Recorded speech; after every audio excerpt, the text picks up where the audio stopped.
পুজো পার্বণ উৎসব তো মিটল, এবারে তো একটু স্বাস্থ্যের খেয়াল রাখতে হবে নাকি? তো সেই সবের কথা ভেবেই আজকে বানিয়ে নিয়েছি খুব হেলদি একটা চটজলদি ব্রেকফাস্ট রেসিপি। এর জন্য নিয়ে নিলাম 1 বাটি ওটস, একটা ছোটো বাটির ভর্তি করে আমি নিয়ে নিয়েছি ওটস। এবারে ওটসটাকে প্রথমে একটা মিক্সির জারের মধ্যে নিয়ে আগে এটার একটা পাউডার বানিয়ে নেব। একদম ফাইন পাউডার বানিয়ে নিতে হবে। এই দেখুন, এখানে কিন্তু মিক্সির জারের মধ্যে ওটসটাকে নিয়ে ফাইন পাউডার আমি তৈরি করে নিয়েছি। একটা বড় বোলের মধ্যে পাউডারটাকে পুরো নিয়ে নিলাম। আর কিছু সবজি আমি এখানে নিয়ে নিয়েছি, যেরকম একটা বড় সাইজের পেঁয়াজ কুচি, কিছুটা গাজর আমি গ্রেট করে নিয়েছি, রসুন কুচি, কাঁচা লঙ্কা কুচি, টমেটো কুচি, আর বিটও আমি কিছুটা গ্রেট করে নিয়েছি। বিট আর গাজরটাকে অবশ্যই গ্রেটারে গ্রেট করে দেবেন, তাহলে কিন্তু ভালো রেজাল্ট আসবে। এরপর ওই গুঁড়ো করে রাখা ওটসের মধ্যে 2 চামচ দিয়ে দিলাম বেসন বাইন্ডিংয়ের জন্য, কিছুটা পরিমাণ মানে 1 চিমটে মতো হলুদ গুঁড়ো, নুন, আর দিচ্ছি গোটা জিরে। এই গোটা জিরেটা দিলে স্বাদটা না দারুণ হয়, কোনোদিনও দিয়ে দেখবেন এটা। তারপরে এই সমস্ত সবজিগুলোকে ওর মধ্যে দিয়ে দিলাম। আমি কিন্তু আগে যখন বানাতাম আমি আগে গোটা জিরেটা ইউজ করতাম না, কিন্তু একদিন দেওয়ার পর আমার নিজেরই ভীষণ ভালো লেগেছিল। তারপর থেকে এইটা আমি বরাবর ইউজ করি।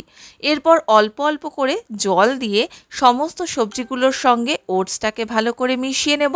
একটা ঘন থিকনেসের ব্যাটার তৈরি করতে হবে, যেন ব্যাটারটা পাতলা না হয়ে যায়। মানে এরকম যেন না হয় যে ব্যাটারটা ফেললে পরে পুরো ছড়িয়ে যাবে, তাহলে কিন্তু জিনিসটা হবে না।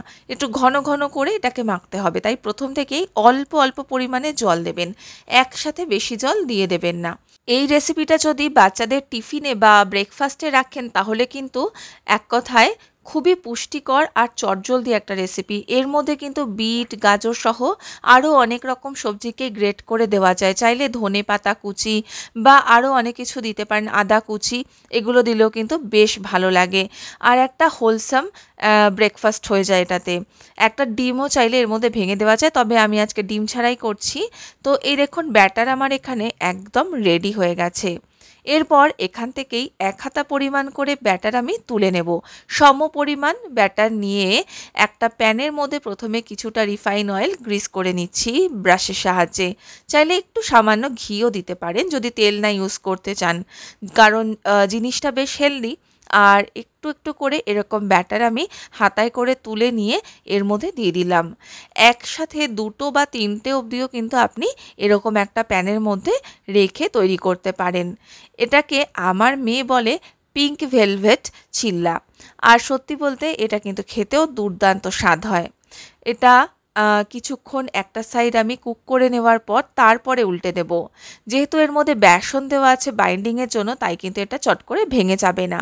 তবে শুধু যদি ওটস দিয়ে করেন তাহলে উল্টাতে গেলে একটু ভেঙে যেতে পারে, তাই সামান্য পরিমাণ বেসন বা চালের গুঁড়ো একটুখানি দিয়ে দেবেন।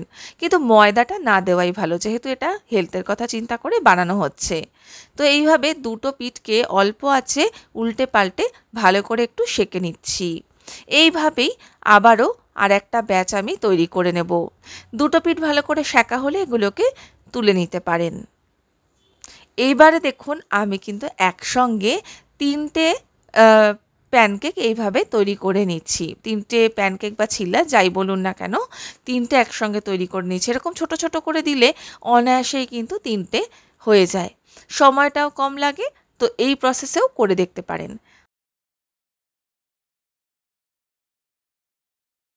ব্যাস, এবারে তৈরি হয়ে গেলে গরম গরম এটাকে সার্ভ করে দিতে পারেন স্যালাড আর সসের সঙ্গে।